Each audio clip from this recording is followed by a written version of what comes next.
McLaren stands at a crossroads that decides champions and breaks myths. Either the team finally loosens the grip of internal politics, or it suffocates the hardest title duel of the year with well-intentioned but counterproductive interventions. Singapore has exposed what has been simmering for months. The papaya rules, this soft rulebook of courtesy, is in the final sprint for the title More Risk Than Salvation. Subscribe now. Here you won't find PR platitudes, but the hard lines behind Formula One's headlines. The contact between Lando Norris and Oscar Piastri on lap 1 was more than just metal and carbon. It was a stress test for McLaren's self-image. A modern, warm, and cozy team that preaches harmony in the middle of a sport built on Darwinian competition. Piastri immediately radioed that team rules had been violated and demanded a position swap. The pit wall refused, citing the fact that Norris had previously been alongside Verstappen's rear wing and was forced into oversteer. Sportingly plausible, psychologically explosive. This is exactly where Jamie Chadwick and Ted Kravitz's criticism strikes. Chadwick puts it soberly. McLaren is trying to be too fair, and thereby creates a system that drivers can game. Whoever codifies rules also creates levers to collect political points in the chaos of the first lap. Piastri is intelligent enough to recognize that and professional enough to use it at the moment of maximum heat. This isn't a flaw of the driver, but a design flaw of the system. Kravitz goes even deeper. The new McLaren has become too caring. The old McLaren, the hardness axis from Fittipaldi, Hunt, Lauda through Senna, Prost, later Häkkinen, Coulthard, would never have conducted lengthy debates about giving back positions. There was only one iron norm: don't crash. Everything else was decided on the track. Period. Whoever today negotiates consequences after teammate collisions hollows out the natural authority of competition and invites mistrust. McLaren has defended the constructor's crown in 2025. Congratulations. But the driver's title is decided in the mind and the cockpit, not in the protocol.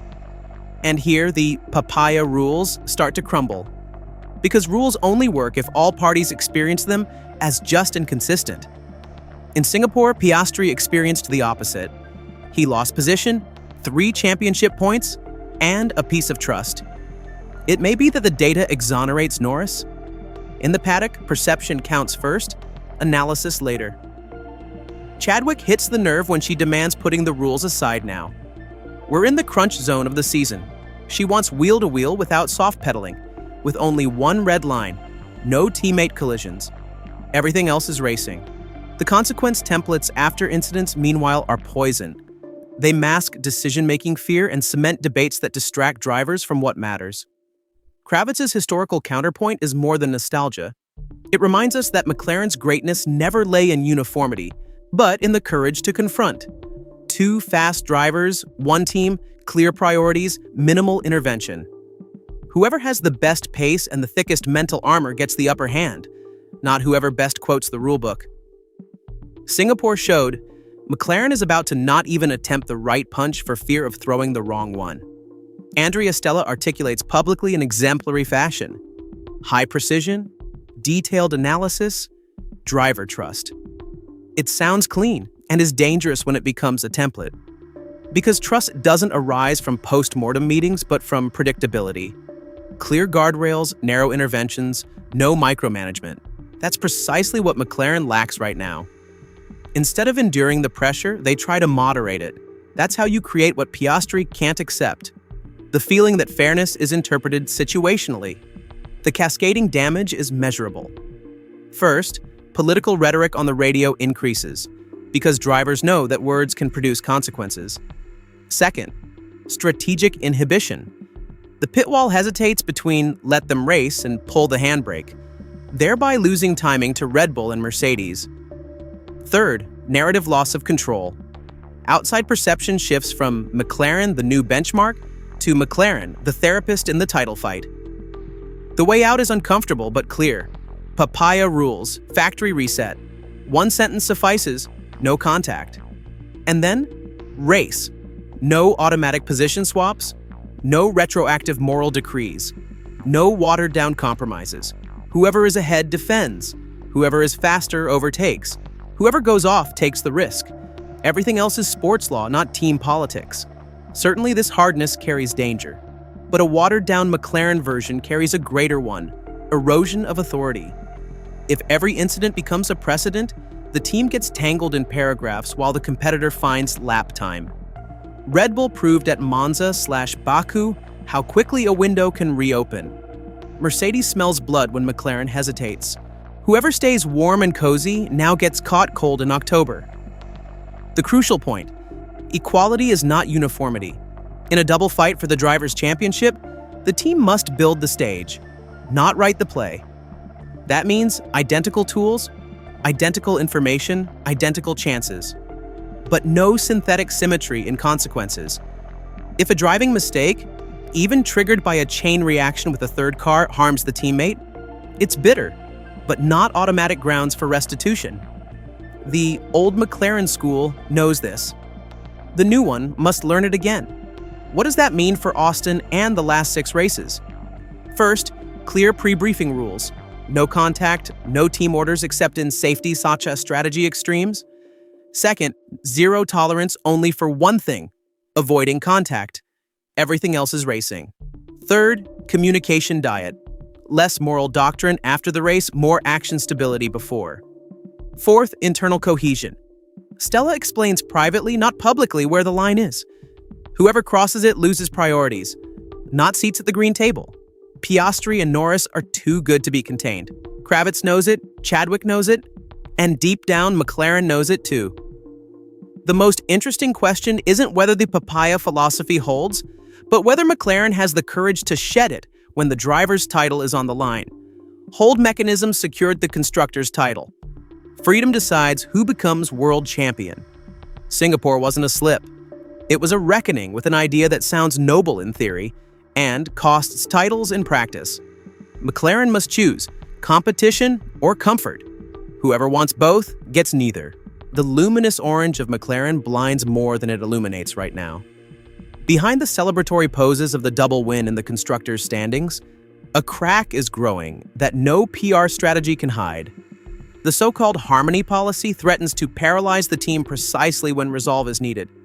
Andrea Stella faces a decision that weighs more than any MCL 39 upgrade: the decision of how much freedom his drivers can really afford. Austin becomes the litmus test for the papaya rules. Stella knows one more incident, one more wrong signal, and the credibility of team leadership implodes. That's why Woking right now isn't running technical simulations, but human ones. What happens if Piastri and Norris come into turn 1 side by side on lap 48? Who lifts first, and who risks the crash, knowing the championship is at stake? These questions can't be solved with fairness protocols, only with clarity. And that clarity has recently gone missing. McLaren had tried to learn from past mistakes, the toxic legacy of Alonso/Hamilton 2007. But in the fear of repetition, they lost something else: fearlessness. Andrea Stella has by now recognized it. Behind closed doors in Woking, the papaya rules are being redefined. No more paragraphs, no more interpretable footnotes.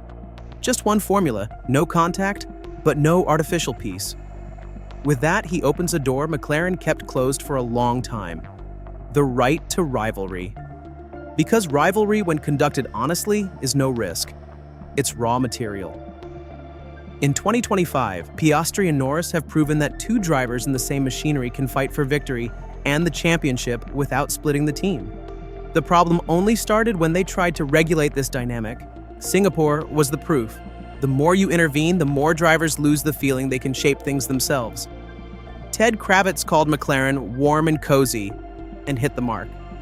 A team that, out of fear of internal explosion, dampens every tension, suffocates the energy that produces wins. The old McLaren lived off friction.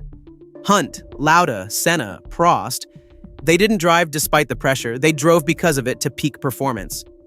Today, McLaren seems like a top team that meditates itself, and yet, everyone knows the ice is thin. Zach Brown, who presents himself publicly as a jovial motivator, is internally already restless. The Singapore incident was more than a minor collision. It was a loyalty test. Piastri didn't just demand justice over the radio, he wanted to know if the team has his back when things get difficult. And when the answer didn't come, it became clear the trust chain is damaged. To repair it, McLaren plans a strategic dual track. On one side, psychological work. Stella conducts individual meetings with both drivers, away from cameras and PR advisors. On the other, operational precision. In Austin, radio schemes should be tightened, decision-making paths shortened, and code words introduced to avoid emotional escalations during the race. Yet there remains one risk that no meeting can control: instinct. When a driver sees a gap at 300 kilometers per hour, it's not the rulebook that decides, but the reflex. And reflexes are honest. Piastri will drive with cold logic, calculating, patient, but with steel in his eyes. Norris, on the other hand, feels the crowd at his back.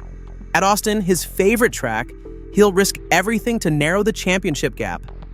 Two mentalities, one objective, and a team principal trying to mediate between them without becoming a pawn himself on the chessboard. McLaren's engineers are meanwhile preparing both strategic scenarios. Plan A: a clean start, double stint on medium, defensive team order after lap 40 to secure points. Plan B: free racing until the first safety car. After that, racing unleashed. Whoever is ahead at turn 12 stays ahead. No position swaps, no intervention. Stella internally leans toward Plan B. He knows if he pulls the reins again, he loses both. Drivers forget no humiliations, especially not when they think they've been betrayed. Psychologically, McLaren stands at a threshold that every dominant team eventually crosses, from collective to dual. Red Bull crossed it with Vettel/Weber, Mercedes with Hamilton/Rosberg, and every time it ended the same: one title and a break. Stella wants the title without the break. But Formula One history teaches that's an illusion. Sponsors may demand unity, PR may sell harmony, but world championships aren't won with equanimity. They were decided with courage, risk, and impatience. That's why Austin isn't just another race. It's the moral reset of the season. If McLaren there allows Norris and Piastri to fight freely, without intervention, without moral aftermath, then the team has a chance to be not just fast, but also mature. But if radio messages like "hold position" or "give the place back" show up again, the illusion of fairness bursts completely. Then McLaren will remain a functioning enterprise, but no longer a fearless racing team. The irony is brutal. The attempt to maintain control could destroy exactly what made McLaren great: the courage to endure conflict. Oscar Piastri knows that. His body language in Singapore wasn't anger, but disappointment. He understood that politics always plays against the driver who talks less. Lando Norris, meanwhile, grasps that every small favor gets amplified in the headlines. Both know the title only comes through mutual respect. But respect doesn't come from rules. It comes from freedom. Andrea Stella now faces the hardest decision of his career. Either he lets his drivers race with all the consequences, or he loses them to each other. Austin will show whether McLaren is ready to emerge from the cocoon of its own morality. Because at the end of the day in Formula One, the one who wins is never the one who writes the best rules, but the one who breaks them at the right moment.